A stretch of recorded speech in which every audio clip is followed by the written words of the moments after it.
ರಸ್ತೆಯಲ್ಲಿ ನಡೆದುಕೊಂಡು ಹೋಗುತ್ತಿದ್ದ ಮಹಿಳೆಯರ ಮೇಲೆ ಮಚ್ಚಿನಿಂದ ಹಲ್ಲೆ ಮಾಡಿ ಚಿನ್ನದ ಸರಗಳನ್ನು ಕಿತ್ತುಕೊಂಡು ಪರಾರಿಯಾಗಿದ್ದ ಇಬ್ಬರು ಕಳ್ಳರನ್ನ ಗಿರಿನಗರ ಪೊಲೀಸ್ ಠಾಣೆಯ ಪೊಲೀಸರು ಬಂಧಿಸುವಲ್ಲಿ ಯಶಸ್ವಿಯಾಗಿದ್ದಾರೆ. ಸೆಪ್ಟೆಂಬರ್ 13ರಂದು ಸಂತ್ರಸ್ತ ಮಹಿಳೆ ಉಷಾ ಹಾಗೂ ಸ್ನೇಹಿತೆ ವರಲಕ್ಷ್ಮಿ ಅವರು ಗಣೇಶ ಹಬ್ಬದ ನಿಮಿತ್ತ ಆಯೋಜಿಸಿದ್ದ ರಸಮಂಜರಿ ಕಾರ್ಯಕ್ರಮ ಮುಗಿಸಿ ಮನೆಗೆ ವಾಪಸ್ ಆಗುವಾಗ ಬೈಕ್ನಲ್ಲಿ ಬಂದ ಆರೋಪಿಗಳು ಮಚ್ಚು ತೋರಿಸಿದ್ದಾರೆ. ಗಾಬರಿಗೊಂಡ ಉಷಾ ಸರ ನೀಡಿದರು. ಪ್ರತಿರೋಧ ತೋರಿಸಿದ ವರಲಕ್ಷ್ಮಿಗೆ ಮಚ್ಚಿನಿಂದ ಹಲ್ಲೆ ನಡೆಸಿದಾಗ ಕೈಬೆರಳು ತುಂಡಾಗಿತ್ತು. ಅದೇ ದಿನ ಕುಮಾರಸ್ವಾಮಿ ಲೇಔಟ್ ಹಾಗೂ ಕೋಣನಕುಂಟೆ ಪೊಲೀಸ್ ಠಾಣಾ ವ್ಯಾಪ್ತಿಯಲ್ಲಿ ಸರಗಳ್ಳತನ ಮಾಡಿದ್ರು. ಈ ಸಂಬಂಧ ಪ್ರಕರಣವನ್ನು ದಾಖಲಿಸಿಕೊಂಡ ಗಿರಿನಗರ ಪೊಲೀಸ್ ಠಾಣೆಯ ಪೊಲೀಸ್ ಇನ್ಸ್ಪೆಕ್ಟರ್ ಸತೀಶ್ ಕುಮಾರ್ ಅವರು ವಿಶೇಷ ತನಿಖಾ ತಂಡವೊಂದನ್ನು ರಚಿಸಿ ತನಿಖೆಗೆ ಇಳಿಸುತ್ತಾರೆ.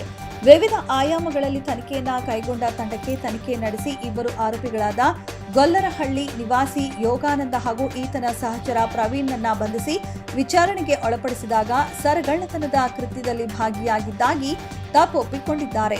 ಬೆಂಗಳೂರು ನಗರದ ಗೊಲ್ಲರಹಳ್ಳಿಯಲ್ಲಿ ವಾಸವಾಗಿದ್ದ ಪ್ರಮುಖ ಆರೋಪಿ ಯೋಗಾನಂದ ಮೂಲತಃ ಮದ್ದೂರಿನ ಮಾರಸಿಂಗಹಳ್ಳಿ ನಿವಾಸಿ. 2010ರಿಂದ ಕೊಲೆ, ದರೋಡೆ ಹಾಗೂ ಸರಗಳ್ಳತನ ಸೇರಿ 25 ಪ್ರಕರಣಗಳಲ್ಲಿ ಭಾಗಿಯಾಗಿ ಹಲವು ಬಾರಿ ಜೈಲಿಗೆ ಹೋಗಿ ಬಂದಿದ್ರು. ಪ್ರಕರಣವೊಂದರಲ್ಲಿ ಬಂಧಿತನಾಗಿ 3 ತಿಂಗಳ ಹಿಂದೆ ಜಾಮೀನಿನ ಮೇಲೆ ಹೊರಬಂದು ಮತ್ತೆ ಸರಗಳ್ಳತನ ಕೃತ್ಯಗಳಲ್ಲಿ ತೊಡಗಿಸಿಕೊಂಡಿದ್ದಾನೆ. ಕದ್ದ ಚಿನ್ನಾಭರಣಗಳನ್ನು ಮಾರಾಟ ಮಾಡಿ ಬಂದ ಹಣದಿಂದ ಮೋಜಿನ ಜೀವನ ನಡೆಸುತ್ತಿದ್ದರು.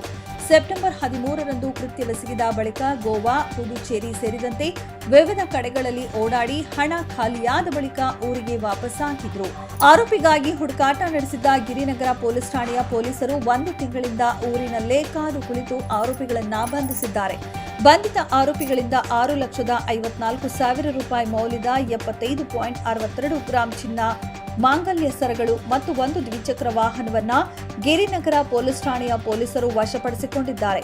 ಈ ಕಾರ್ಯಾಚರಣೆಯನ್ನ ಬೆಂಗಳೂರು ನಗರ ದಕ್ಷಿಣ ವಿಭಾಗದ ಡಿಸಿಪಿ ಲೋಕೇಶ್ ಬಿ ಜಗಳಾಸರ್ ಅವರ ನಿರ್ದೇಶನದಂತೆ ವಿವಿಪುರಂ ಉಪವಿಭಾಗದ ಎಸಿಪಿ ಶಾಮಿದ್ ಬಾಷಾ ಅವರ ಮಾರ್ಗದರ್ಶನದಲ್ಲಿ ಗಿರಿನಗರ ಪೊಲೀಸ್ ಠಾಣೆಯ ಪೊಲೀಸ್ ಇನ್ಸ್ಪೆಕ್ಟರ್ ಸತೀಶ್ ಕುಮಾರ್ ಅವರ ನೇತೃತ್ವದಲ್ಲಿ ಅಧಿಕಾರಿ ಮತ್ತು ಸಿಬ್ಬಂದಿಗಳ ತಂಡ ಆರೋಪಿಗಳನ್ನು ಬಂಧಿಸುವಲ್ಲಿ ಯಶಸ್ವಿಯಾಗಿದ್ದಾರೆ.